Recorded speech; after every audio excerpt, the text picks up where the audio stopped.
Today on Unsolved, Florida, we have another nameless doe. John Doe was discovered in Orlando, Florida on June 8, 1982.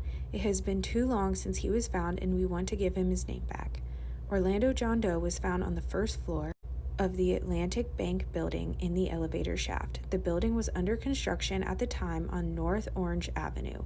It appears he died from an accidental fall.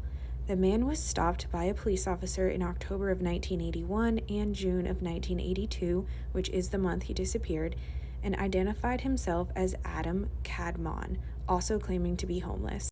He told police he had recently moved to Orlando from Melbourne Beach, which is only a little over an hour away. Police stated that they could not identify the man using the information he gave, therefore leading us to believe it was an alias. Orlando John Doe was wearing blue jeans, a red t-shirt with the inscription Sebastian Inlet Surf Club, a red vinyl jacket, red socks, knee-high boots, a broken silver metallic necklace. He had with him also a pipe, matchbooks, and 3 cents. He was estimated to be 25 to 28 years old, 5'6", 138 pounds measured, light brown hair, 10 inches in length, brown eyes, and a sparse beard and mustache, both matching his long hair. The strongest lead is potentially a missing person named Richard Carbonari, who went missing from Melbourne, Florida. I'm going to include some pictures here that I found online, which look very similar to the composite sketch released. John Doe's face was identifiable when he was found, and although the photos have not been released, hopefully the police are investigating this recent tip. I think they should publicize this case in Melbourne so somebody's memory might be triggered, and in Orlando as well. According to the police sightings, he had been in Orlando for at least 10 months. Someone must have took him in at some point associated with him, or maybe he could have done odd jobs. His shirt was from a surf shop in Melbourne Beach that opened in 1979, 3 years before his disappearance.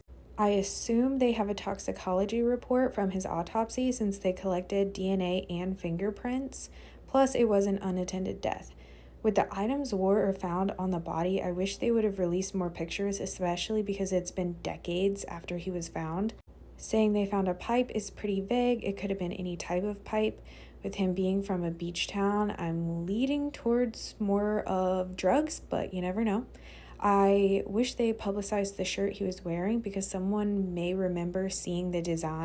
I have posted this shirt in the video, which people believe this is what the shirt would have looked like because this is one from that time area. Also, the last thing is the knee-high boots. I'm having a hard time picturing someone, especially a male, wearing knee-high boots. Were they combat, cowboy, rain boots in 90 degrees in June in Orlando, Florida? Another thing I find interesting is him wandering around the construction site alone. It seems odd to me.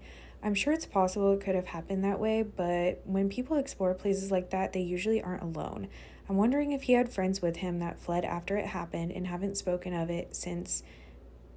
Another thing I was wondering if he was maybe intoxicated, which this goes back to the toxicology report. When he fell, pretty bold of the police to assume it was an accidental fall and not a homicide. But again, they probably know more than we do. The police were able to take fingerprints and DNA and have them stored. There have been a few exclusions made for other missing persons. If you have any information, please contact the Orlando Police Department at 404-246-2470 and ask for Ashley Shaughnessy. Thanks, guys, and we'll see you next week.